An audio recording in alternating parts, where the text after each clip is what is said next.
Hello friends, deem of Kochi എന്നുള്ള community എന്തിനാണെന്നറിയോ? എന്ന് വെച്ചാൽ ഫ്രീലാൻസിങ് സപ്പോർട്ട് ചെയ്യാനുള്ള ഉദ്ദേശത്തോടെ ഡീം ഓഫ് കൊച്ചി എന്ന് പറയുന്ന കമ്മ്യൂണിറ്റി ഡെവലപ്പ് ചെയ്തേക്കുന്നത്. എന്ന് വെച്ചാൽ മെയിനായിട്ട് ബിസിനസ് ബ്രാൻഡിങ് റിലേറ്റഡ് ഉള്ള ഏരിയാസ് വർക്ക് ചെയ്യുന്ന ആൾക്കാർക്ക് വേണ്ടിയാണ് ഈ ഡീം ഓഫ് കൊച്ചി എന്ന് പറയുന്നത്. ഡിജിറ്റൽ മാർക്കറ്റിംഗ് ഫ്രീലാൻസേഴ്സ് ആണ് ഇതിന്റെ ഫുൾ ഫോം.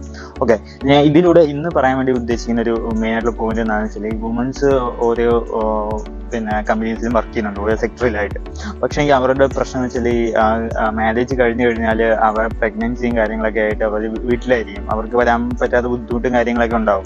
ഓക്കെ, അത് അവരുടെ കാര്യങ്ങളാണല്ലോ. അപ്പൊ അത് നമ്മളും അത് റെസ്പോൺസിബിൾ ആണ്. അങ്ങനെയുള്ള കാര്യങ്ങൾ വരുമ്പോൾ കമ്പനിയും അത് ഭയങ്കരമായിട്ട് റെസ്പോൺസിബിൾ ആണ്. അത് അവരെ എംപ്ലോയീസ് ആയിട്ട് തന്നെ തുടരാൻ വേണ്ടിയിട്ടുള്ള പല കമ്പനീസും കാണുന്നത് അവരെ അതിൽ നിന്ന് പിരിച്ചുവിടുക, അങ്ങനെയുള്ള ലീവ്സും കാര്യങ്ങളൊക്കെ കുറച്ച് കൊടുക്കുക, അങ്ങനെയുള്ള കാര്യങ്ങളൊക്കെയാണ്. എന്ന് വെച്ചാൽ അത് അവർക്ക് ഭയങ്കരമായിട്ട് ബുദ്ധിമുട്ടും ഉണ്ടാക്കുന്നുണ്ട്, മെന്റലി ആണെങ്കിലും ഫിസിക്കലി ആണെങ്കിലും.